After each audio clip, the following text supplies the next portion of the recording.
comment est née l'idée du film? J'ai envie de poser cette question à vous deux, Julien et Philippe, parce qu'en plus vous êtes tous les deux scénaristes sur ce projet. Tout à fait, exactement. Eh bien, l'idée est née, en fait, c'est Philippe qui a vu un reportage sur M6 il y a quelques années de ça, 5 ou 6 ans à peu près, et qui parlait donc des sociétés d'alibi. Et puis après, il a trouvé ça fascinant, il nous en a parlé, et puis après on s'est dit effectivement ça pourrait être une idée superbe.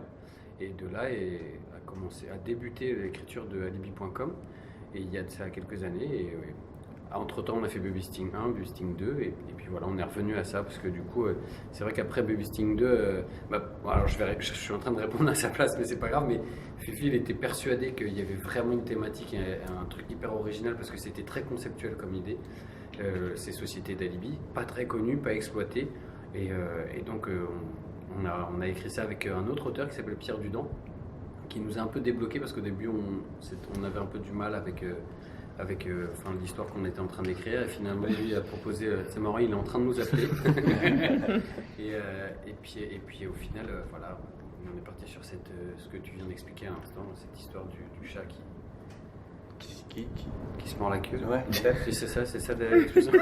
Voilà, c'est le chien, je crois. Non, c'est le chat. C'est le chat qui se mord la queue. C'est bien. D'accord, super. Philippe, quelque chose à rajouter sur cette première question? Oh bah, non, très bien, et très bien. Elle a fait 15 minutes de réponse, donc je pense que c'est suffisant. Tout va bien. Voilà. Comment vous l'avez écrit le film? Parce que c'est une trame j'ai envie de dire, qui est assez américaine. Vous l'avez pensé avec des films à l'esprit, ou alors vous avez repris la trame de scénario habituel avec le climax et Non, c'est disons peut-être les films références pour il y a des films peut-être comme L'Arnaqueur, c'est vrai, qui nous ont peut-être un peu inspiré. Hitch, en fait c'est comédie romantique un peu à concept qu'on aimait beaucoup, et après la façon dont ça s'écrit, oui, on le réfléchit comme un scénario Relativement traditionnel. Ouais, traditionnel. On essaie de faire c'est un peu technique, le pivot à la 15 ou 20e minute, voilà, qui fait que l'histoire est chamboulée, le climax de fin, voilà, tout ça c'est un peu technique, mais voilà, nous de toute façon on écrit nos bêtises, on écrit ce qui nous fait marrer, on essaie d'avoir suffisamment de rebondissements pour que les gens s'ennuient pas. Nous c'est vraiment primordial pour nous, c'est que les gens, il n'y a pas un moment où ils piquent du nez, donc on essaie que ça rebondisse beaucoup, que ça rigole un maximum, et voilà, on essaie de surprendre les gens, le tout dans un film qu'on essaye de rythmer au maximum. Tu m'as battu, 3 minutes 37. C'est ça. Bon, ça fait qu'une minute 10. Et oui, mauvaise langue. Vous faites des séances pour vérifier que ça fonctionne, vous testez ça avec vos potes, les blagues. À l'écriture, tu parles, ou quand c'est tourné? À l'écriture, de l'écriture. À l'écriture, ouais, on teste beaucoup de toute façon. Même à l'écriture, on fait lire beaucoup. Si tu veux, je voyais un reportage il n'y a pas longtemps, je ne me rappelle plus de son nom, sur les patrons de Pixar. Ah ouais. C'était une leçon de scénario, effectivement. Il dit, si vous ne faites pas lire à un maximum de gens, si vous croyez être le seul à avoir la vérité, à savoir ce qui marche pas, vous allez dans le mur, c'est certain. Il y a des gens qui écrivent et qui se disent, c'est bon, je sais, j'ai pas besoin de vérifier. Non, faut... Après, c'est courageux de faire lire aux gens, parce que ça peut être violent de se prendre, non, c'est pas drôle, non, c'est pas bien, non, ça va pas. Mais c'est une souffrance qu'il faut s'infliger, parce que sinon à l'arrivée, c'est toi qui en pâtis. Si on te dit au final que le film est pas drôle parce que tu l'as pas fait lire avant ou quoi machin, c'est terrible. De coup, nous on essaie vraiment de prendre un maximum d'avis pendant déjà au moment de l'écriture. Monsieur Ouest-France? Moi je ne participe pas à Ah non. Du coup, c'est quand même 3 longs métrages en 3 ans, on peut dire. Ouais. Alors, aussi bien en tant qu'auteur, qu'interprète et aussi à la réalisation. Mm. Comment est-ce que l'on mène comme ça sa vie avec toutes ces casquettes? Est-ce qu'on a un besoin sur une énergie, un besoin de prendre soin de soi? Comment est-ce que l'on prend soin de soi et comment est-ce qu'on arrive dans tout ça à être aussi productif dans cette énergie? Alors, c'est une bonne question. Comment répondre Que- sans être prétentieux? Ouais, c'est ça. Non, bah écoute, ouais, c'est délicat pour moi de C'est répondre de la à rigueur. ça. En fait, en vérité, c'est vrai qu'on s'amuse bien, mais c'est hyper rigoureux. C'est-à-dire qu'on se retrouve tous les matins pour écrire. L'écriture, c'est assez laborieux parce qu'il y a effectivement des périodes où ça marche bien, où on trouve plein d'idées, on est très content. Et puis il y a d'autres périodes où on a beau écrire toute la journée et se retrouver tous les trois pour ce film-là, entre autres, toute la journée. Enfin, voilà, les idées sont pourries, où on se dit, ah, c'est cool. Et puis le lendemain, quand on relit, on se trouve que ça n'est pas bien. Donc c'est vraiment de la rigueur. Et nous, on est assez rigoureux. On se retrouve tous les matins, très souvent chez Philippe. Et du coup, on écrit toute la journée, après, enfin voilà, pendant plusieurs mois, jusqu'à ce que meurent s'en suivent, quoi. Je meurs sans suivre. Au niveau du casting, vous avez des super guests et aussi différentes générations de grands. C'est Non, vrai mais que tu allais vraiment, dire aussi, et des moins bons. différentes générations de grands acteurs, de grands comiques. Ça a été difficile pour réunir tous ces gens-là. Bah, ça s'est fait au sein d'une grande partouze. On va garder. Ouais, très bien, ça, c'est très bien. Non, c'est vrai que. Non, mais on est très fiers du casting et des guests qu'on a dans le film, effectivement. Ce serait cool. Hein. Non, mais ils nous ont fait des beaux cadeaux, hein, franchement, parce qu'il y en a beaucoup qui sont venus tourner un jour, même une demi-journée, 2 jours, comme ça. Chantal Latsou, elle est venue tourner juste un soir avec nous et au final, elle est super marrante. Joey Star, Norman, il y en a plein, C'est franchement. bien pour la partouze, hein, tout ça. C'est vrai que quand j'ai l'image, là, ça ferait une belle Michel Larocque. Non, c'est vrai que on a énormément de chance et ils nous ont fait vraiment l'honneur de nous suivre dans notre délire. Certains ont vu le film, ils l'ont pas tous vu encore. On a hâte qu'ils le découvrent tous, quoi, parce que vraiment grâce à eux, vraiment le film prend encore une autre ampleur, je trouve, ouais, et une autre saveur. Donc on les remercie beaucoup. Et ça s'est fait souvent simplement avec juste un coup de fil. Juste un coup de fil parce qu'on s'est croisés par-ci par-là. Donc voilà, ils nous ont fait cette amitié de vie. Des amis d'amis, du réseau. Oui, c'est ça. Enfin, il y en a certains qu'on connaissait pas très bien aussi. Ça s'est fait de façon plus classique. Voilà, comme Joey Star, c'est la directrice de casting qui lui en a parlé. Myriam. Et Myriam, et qu'on embrasse très très fort et qui a fait un super boulot. Et même en leur en parlant, ils ont accepté très vite. C'est-à-dire que ça n'a pas été trop dur à négocier. Donc ils nous ont fait confiance et voilà, c'est top. Et c'était écrit pour eux, les rôles des guests Non. Ah non, pas Bah non, forcément. non, parce que. Ah si, celui de Joey Star. non, Celui de c'est Joey pas Star. écrit pour Joey Star. Bah, à la base, c'est Star, il a celui fait. qu'on voulait le plus. Oui, mais qu'on n'espérait pas. Oui, on n'y On lui a croyait même pas pas, demandé. mais C'était l'inspiration, c'était ouais. l'inspiration. Oui, c'était la C'est-à-dire référence. que mais on notre pensait- idée, c'était la On référence. n'a pas écrit en pensant qu'il mais ferait le on rôle. Ouais, on pensait qu'il le ferait. Ouais, mais c'était l'inspiration, c'était lui. Alors que les autres, non, pas du tout. On n'a pas écrit en se disant, en prenant CAD en référence, par exemple. Oui. Alors que pour Oui. Stockman, on a pris Joey Star en référence. Oui, enfin, ouais. Enfin, bon, ça c'était veut la dire la même chose. référence, mais C'est-à-dire c'était que la pas- référence, c'était Joey Star dans notre tête, mais jamais on pensait avoir Joey Ouais, Star. voilà. C'est ça, c'est ça. Donc là, vous avez bien fait de demander. Et voilà. Une question pour l'acteur cette fois, quelle préparation pour le rôle, parce que c'était un rôle assez physique quand même, entre Pour moi entre le bodybuilding et puis le high kick de Jean-Claude Van Damme quand même. Franchement, c'était rien comparé à la préparation de Babysitting 2 où on a dû faire 60 sauts d'entraînement pour sauter en parachute pour faire une scène. Donc franchement, ça c'était de la rigolade. Franchement, les cours pour faire le même coup de pied que Jean-Claude Van Damme, bon, même si je fais pas le même, vraiment.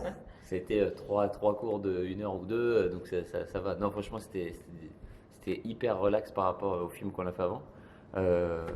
Et tant mieux, ça fait du bien de souffler un peu. Et le film n'en est pas moins drôle, donc tant mieux. Question plus collective, et pour vous, comment vous avez préparé votre rôle? Julien a beaucoup mangé. J'ai continué d'ailleurs. Non, moi je travaille toujours de la même manière. Je travaille avec un coach à chaque fois pour préparer mes rôles. D'abord dans mon coin où j'apprends mon texte et puis j'essaie de trouver des intentions, des mimiques, des trucs, des machins. Puis après, je vais voir un coach pour affiner tout ça et puis pour travailler un peu plus précisément. Et du coup, pour le moment, je fais ça. Alors, je sais pas si c'est bien, hein, j'en sais rien, mais en tout cas, moi, ça me réussit bien. Moi, un peu comme Julien, je fais un travail vraiment en amont sur le scénario. Tu découpes un peu le scénario, tu travailles vraiment ton personnage. Et j'ai vu effectivement une coach aussi qui a été très, très, très efficace. Et c'est la première fois aussi sur un rôle que j'ai le réalisateur qui me dit essaye de t'approcher au plus de ta personnalité, d'être un peu plus toi-même, ce qui était très étrange du coup, parce que j'avais pas vraiment l'habitude. Donc voilà, ça s'est fait un peu comme ça. Ça veut donc dire qu'elle court en soutif culotte dans les bois avec des branches au niveau des tempes. Voilà. Exactement, Pour c'est inspiré imiter de- le cerf. Voilà. C'est inspiré de mon quotidien, bien sûr. Dans le bois de Boulogne. Je précise. On n'ira pas plus loin. Tiens, avant de commencer ma question, moi, est-ce que vous avez des nouvelles du chien? Est-ce qu'il subit le pauvre, hein? Oui, alors c'est vrai qu'on fait pas mal de misère aux animaux dans le film. Alors, évidemment, c'est pour du faux, hein, c'est du cinéma, mais c'est vrai que ça nous fait bien marrer. On sait pas pourquoi. Nous, on écrit ce qui nous fait marrer. C'est vrai que les animaux, faire un peu la misère aux animaux, en fait partie. Peut-être qu'on a été inspiré, c'est vrai, parce que nos références, c'est un peu les frères Farelli notamment, Oui, entre autres, qui, c'est vrai, dans Marie à tout prix notamment, on faisait un peu la misère, c'est vrai, au toutou aussi. Dans les trois frères aussi, c'est vrai que Ouais. j'y pense aussi. À un moment, Le ils chien, font la misère au tout ça. toutou. Et en fait, c'est tellement drôle que ça nous fait marrer, du coup, tout simplement. Mais tous les animaux, voilà, on tient à le dire, Sont morts à la fin du tournage. Aucune inquiétude. n'ont pas été maltraités, ils vont tous très bien. Voilà, contrairement aux enfants. Voilà. Important de le savoir. Alors moi du coup ma question va être plus pour toi Philippe, parce que avant Babysitting en fait du coup Babysitting c'est ton premier long métrage en tant que réalisateur. Avant tu étais plus auteur, scénariste, acteur, enfin tu as fait pas mal de choses. Comment on en vient justement à devenir réalisateur de long métrage? C'est quoi qui a été le déclencheur? Eh ben écoute, Moi, déjà, je vais répondre, je vais étoffer là, parce qu'il a toujours réalisé nos sketchs aussi. Et c'est depuis qu'on est tout petit. Donc déjà, il y avait quelque chose déjà. Voilà, vas-y, tu peux y aller. non, mais c'est vrai que moi je veux faire ça depuis que je suis vraiment enfant. Et comme disait Julien, mes parents m'ont fait la gentillesse de m'acheter une caméra quand j'étais jeune, hein, je vais avoir, je sais pas, 13-14 ans, ils m'ont offert une caméra. Et dès que j'ai eu cette caméra, voilà, j'ai pas arrêté de tourner. Le premier que je mettais en scène, c'était mon petit frère. Je mettais des perruques. Je faisais des clips d'amour. C'est vrai, hein, je faisais des clips de Elton John avec mon frère en interprète principal. Je lui dis fais ça. Et comme j'étais son grand frère en plus, voilà, Il avait pas le choix. il avait pas le choix du tout de mettre des perruques et de mettre des robes. Et du coup, voilà. Comment ces vidéos là Ouais, c'est vrai. Et après, je suis passé avec mes copains. Très vite, j'ai rallié Julien, tous les copains. On faisait des sketchs. Par exemple, on faisait des films de science-fiction. On faisait un vaisseau spatial dans l'appart de mes parents. Quand mes parents allaient travailler la journée, Excellent. on enlevait tous les meubles et on achetait plein de rouleaux de papier alu. Et on redécorait, on faisait tous les murs en papier alu pour faire croire que c'était un vaisseau spatial. On mettait des combinaisons de ski pour faire croire que c'était des trucs d'astronautes. Et voilà, du coup, on a fait. Et après, on a eu la chance d'être payé pour faire ça en faisant de la télévision. On a fait beaucoup de télévision. Du coup, on a dû réaliser, je sais pas, à la télé, j'ai dû réaliser près de 200 sketchs. Mais à chaque fois, c'était dans l'optique de faire des films de cinéma. Et c'est pour ça qu'à la télévision, on avait la chance de rencontrer des fois des producteurs, des réalisateurs, et à qui on faisait passer tout de suite nos scénarios, nos images, des best-of de nos sketchs ou quoi. Et petit à petit, de fil en aiguille, ça a été très dur, ça a été très long, c'est pris beaucoup de portes.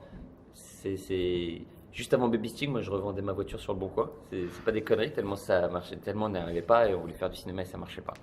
Donc c'est vraiment, et c'est pour ça qu'aujourd'hui je suis désolé, je fais une réponse de 15 minutes. C'est pas grave. Mais du coup, voilà, on est tellement heureux aujourd'hui que ça marche, ça fonctionne, on fait des films, c'est vraiment ce qu'on veut faire depuis tout le temps, mais c'était long, laborieux. Mais voilà, en tout cas, on a vraiment. C'est pas arrivé par hasard. On a créé notre chance. À aucun moment on a eu de la chance. Ok. Ouais. Ok. Voilà. Qui a eu l'idée des remakes de Star Wars et de JCVD, enfin de High Kick? Tout ça, c'est commun. En fait, ça fait partie de nos références. On était fans de Jean-Claude Van Damme, comme tous les garçons de notre génération. Stallone, Schwarzenegger, tout ça, c'était. Non, il veut pas le prendre. Ah, pardon. C'était nos références et Star Wars, évidemment, on a grandi. Mais c'est pour ça, il y a plein de références dans le film, il y a plein de clins d'œil, mais on aurait pu en mettre encore 1000, tellement on en a et tellement. Donc ça sera pour les prochains films, tant pis. Oui. Et Elodie, vous avez regardé Beverly Hills? Bah oui, je regardais à l'époque, bien sûr. J'aimais beaucoup Kelly, d'ailleurs, que je trouvais très jolie. Il y avait Dylan et l'autre, Brandon. Plus beau gosse, moi Ouais, c'était Dylan, je je trouve. l'avais. Dylan, c'était le Ouais, plus beau gosse, c'était je trouve. Il faisait un peu trop Ouais, cliché. c'était un peu James Dean. Ouais. Ah, c'était un peu le bad boy, c'était un peu le Ouais, méchant. bah oui, c'est pour avec ça. sa Tout le Porsche. monde là. le préférait. Ouais, il Il était bien claquait. Dylan, il claquait. Mais justement, Elodie, toi, tu as d'abord une carrière qui est un petit peu axée sur la télé, Ouais. avec RIS, Joséphine Ange Gardien, Merci. Femme de loi. Plus Attends, pour champagne. j'y vais crescendo. Il y a aussi Duel au soleil avec Gérard Darmon. Putain, ouais. C'est vrai. Et du coup, ensuite, après, c'est le cinéma. Alors, c'était un deuxième film, d'abord en 2013, avec Qu'est-ce qu'on a fait au bon Dieu, réalisé par Philippe de Chauvron. C'est seulement 12 millions de spectateurs, ce qui est super. Un bide. Babysitting numéro 2 avec Philippe Lachaud. Ensuite, Venise sous la neige. Alors, pas beaucoup d'infos sur ce film, on en aura peut-être. Et là, aujourd'hui, alibi.com. Est-ce que tu peux nous raconter quand même quelle anecdote particulière te marque le plus sur alibi.com sur ce tournage? Une anecdote qui me marque le plus. Moi, c'est un jour où je tournais pas. En fait, je suis venue.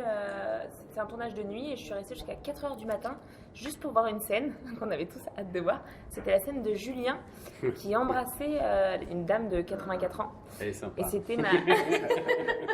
Et je crois que c'était C'est comme ça que vous la l'avez scène que j'ai tourné. préférée sur le tournage. Et je tournais pas et jusqu'à 4h du matin, je me suis dit, il est impossible que je rentre avant d'avoir vu Sans voir cette ça. scène. Voilà.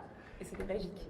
Et une anecdote, ou alors en tout cas peut-être comment s'est passée la rencontre avec Didier Bourdon et Nathalie Baye qui jouent des parents dans ce film? Ça s'est bien passé? C'était particulier pour une comédienne, jeune comédienne?